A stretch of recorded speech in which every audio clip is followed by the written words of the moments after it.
Dünyada, eləcə də ölkəmizdə fasiləsiz olaraq fəaliyyət göstərən bir çox sahələr mövcuddur. Belə olduğu halda insanlar növbəli iş rejiminə əsasən çalışırlar. Maraqlıdır, bəs hansı saat aralığı gecə növbəsi hesab edilir? Saat 22-dən saat 6-ya dək olan müddət gecə vaxtı hesab edilir və əgər işçi növbəli iş qrafiki ilə çalışırsa, bu zaman gecə növbəsi anlayışı da meydana çıxır və gecə növbəsi dedikdə işçinin iş vaxtının növbələrindən birində ən azından növbənin müddətinin ən azından yarısı gecə vaxtına düşürsə, bu gecə növbəsi hesab edilir. Və əmək şəraiti ağır və zərərli olan iş yerlərində, habelə xüsusi xarakterli işlərdə gecə növbəsində çalışan işçilərin, gecə vaxtında çalışan işçilərin əgər gündəlik iş vaxtının ən azı yarısı həmin vaxta düşürsə, bu zaman 1 saat qısaldılır. Bundan əlavə, yaşı 18-dən az olan işçilərin gecə vaxtı yerinə yetirilən işlərə cəlb edilməsi qadağandır. Yaşı 18-dən az olan şəxslər üçün gecə vaxtının müddəti fərqli müəyyən olunmuşdur qanunvericilikdə.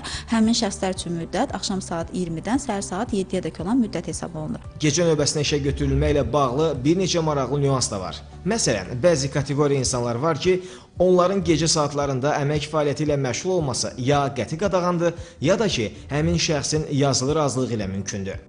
Əlilliyi olan şəxslərin gecə növbəsinə cəlb olunması isə onların yazılı razılığı əsasında və müvafiq icra hakimiyyəti orqanının rəyi əsasında gecə növbəsinə işləməyə buraxıla bilərlər. Həmçinin hamilə 14 yaşına dək uşağı olan qadınlar, əlilliyi olan uşağı olan qadınlar da yazılı razılıq əsasında gecə növbəsində işləməyə buraxıla bilərlər və həmçinin burada nəzərə almaq lazımdır ki, hamilə və 3 yaşına dək uşağı olan qadınların özlərinin və uşağının sağlamlığı barədə həkim rəyi olduqda onlar gecə növbəsində işləyə bilərlər.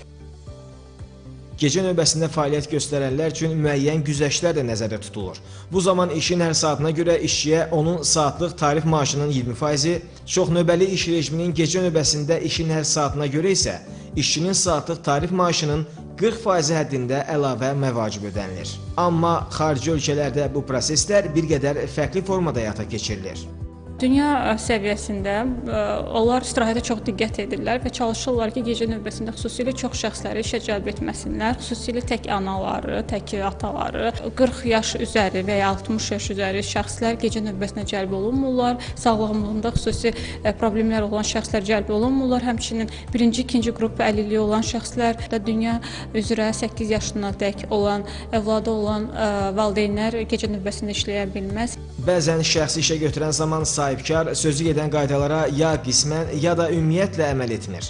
Belə hallarla qarşılaşan zaman işçi qanunla müəyyən edilmiş qaydada hüquqlarını müdafiə edə bilər. Asəf Zeynallı, Emin Tağıyev, Səbuy Sadiq, Telesər.